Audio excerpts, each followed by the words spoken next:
En primer lugar, solicito por favor se proyecte dos imágenes tomadas del tweet de la cuenta del portal digital La Historia.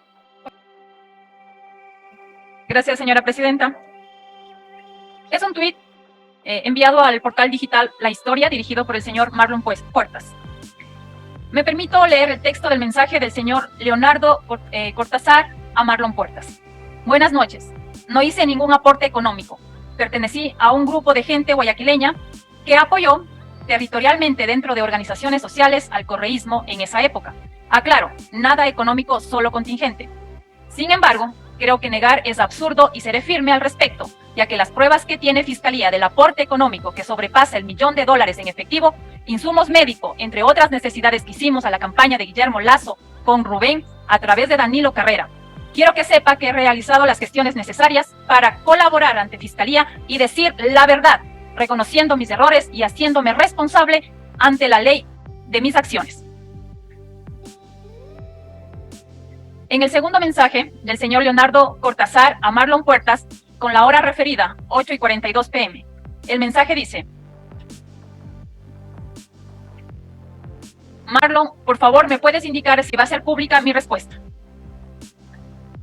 El señor Leonardo Cortázar, como otros personajes, algunos de ellos funcionarios públicos o exfuncionarios del gobierno, lastimosamente no les dio la gana de asistir al llamado de esta comisión. Ahora será la Fiscalía General del Estado, la Contraloría General del Estado y la Función Electoral las que deberán revisar las responsabilidades jurídicas y sus consecuencias administrativas, civiles, electorales y penales de estos personajes. El tiempo y la fuerza de las circunstancias han hecho que esta trama de corrupción y los vínculos con el narcotráfico cada semana sorprendan al país. En este sentido, pueblo ecuatoriano y señores asambleístas, es muy importante y preocupante lo que señala el señor Leonardo Cortázar al periodista Marlon Puertas. Las declaraciones de Leonardo Cortázar deberán ser analizadas en conjunto con las de otros actores que se han pronunciado sobre la relación de Rubén Cherres con Danilo Carrera Druet, cuñado del presidente Guillermo Lasso Mendoza, y la campaña presidencial del binomio Lasso-Borrero. Y lo más grave, la relación de Cherres con mafias vinculadas al narcotráfico. Esta relación de financiamiento en la campaña electoral es cobrada una vez que el binomio de Creo asume el poder el 24 de mayo del 2021. Las empresas públicas se vuelven el gran botín a ser controlado. Y en ese gran negocio ponen a un cercano hombre de confianza de Lasso y de Danilo Carrera, el señor Hernán Luque Lecaro, exfuncionario por más de 15 años del Banco de Guayaquil, que como todos sabemos es propiedad de Guillermo Lasso y de Danilo Carrera. La trama de control sobre las empresas públicas, como todos hemos escuchado, se desarrolla con reformas y derogatorias de decretos presidenciales que claramente contradicen a la Ley de Empresas Públicas y la Constitución. Decreto con los cuales el delegado del presidente de la República y presidente del directorio de ENCO, el señor Luque Lecaro, se convierte por decretos del presidente de la República en el presidente de todas las empresas públicas. El manejo de las empresas públicas o los delegados personales de confianza del presidente de la República no estuvieron ahí para dirigir y sacar adelante las empresas públicas. Estos delegados del presidente de la República han estado dirigiendo estas entidades para hacer negocios y debilitar a todas estas empresas. Así es el caso de Petroecuador, para generarle crisis denunciada por los mismos trabajadores de las empresas. Esta semana también podemos demostrar que la crisis en Petroecuador era inducida para debilitarla y para entregar en concesión uno de los bloques petroleros más importantes, como es el campo Sacha. Y ahí están las declaraciones del ministro Santos Alvite, que ha informado que aceleran el proceso de concesión de Sacha. Pero recordarles también que el ministro Santos Alvite y el ministro secretario Diego Ordóñez deben renunciar y ser juzgados porque violan la ley de aplicación de la consulta popular del 2017 sobre paraísos fiscales. Colegas asambleístas, en algunas de mis intervenciones en esta comisión señalé la importancia que ha tenido el periodismo, ya que muchos funcionarios públicos y ciudadanía en general, a través de la prensa, realizan denuncias o hacen conocer informes de investigación que son archivados u ocultados por presión de poderes públicos, económicos o fácticos. Y estamos en este punto porque el medio digital Aposta hace público documentos filtrados por funcionarios que tuvieron acceso a esta investigación y fueron archivados por disposición de altos mandos policiales. Pero también en este punto quiero rechazar y denunciar públicamente las amenazas, insultos, violencia política y de género que durante este periodo de investigación hemos sufrido los miembros de esta comisión, en especial mi compañera colega presidenta y mi persona, que algunos pelagatos remedos de periodistas que pretenden ocultar la verdad, violando la ética, la transparencia y los principios con esta clase de agravios. Con lo expuesto, señores asambleístas, me permito mocionar que se incluya la publicación del tuit del medio digital La Historia, de la cual he remitido ya el respectivo link. Que se incluya también el texto de este tuit, que lo adjunto en imagen, y el texto del mensaje del señor Leonardo Cortázar, que me permití leerlo y que adjunto en imagen también. Además, que se incorpore en las conclusiones del informe el siguiente texto. Conforme las disposiciones del artículo 120, numeral 9 de la Constitución de la República del Ecuador, y lo señalado en el artículo 9, numeral 9 y 10, artículo 75 y artículo 110, numeral 3 de la Ley Orgánica de la Función Legislativa, que en el plazo máximo de 10 días, contados desde la notificación de este informe y la respectiva notificación de la resolución de aprobación por parte del Pleno de la Asamblea Nacional, para que el Consejo Nacional Electoral presente a la Asamblea Nacional el informe aprobado de la Dirección de Fiscalización y Control de Gasto Electoral del CNE, donde consten los gastos de campaña, los aportes y el debido análisis de parte de la autoridad electoral sobre la campaña presidencial del binomio Lazo-Borrero y el movimiento Creando Oportunidades Creo Lista 21. En el análisis de la autoridad electoral se deberá tomar en cuenta las declaraciones del señor Leonardo Cortázar, las mismas que las he hecho pública por medio del portal digital La Historia, conforme lo dispuesto en el Código de la Democracia, que en su artículo 281 que señala: las infracciones relativas al financiamiento de la política y gasto electoral serán sancionadas de conformidad con las siguientes reglas. Numeral 4. En caso de los aportes ilícitos, se sancionará de conformidad con las reglas siguientes. 4.1. La persona responsable del manejo económico de la campaña electoral y la persona aportante sufrirán la suspensión de los derechos políticos o de participación de 2 a 4 años. 4.2.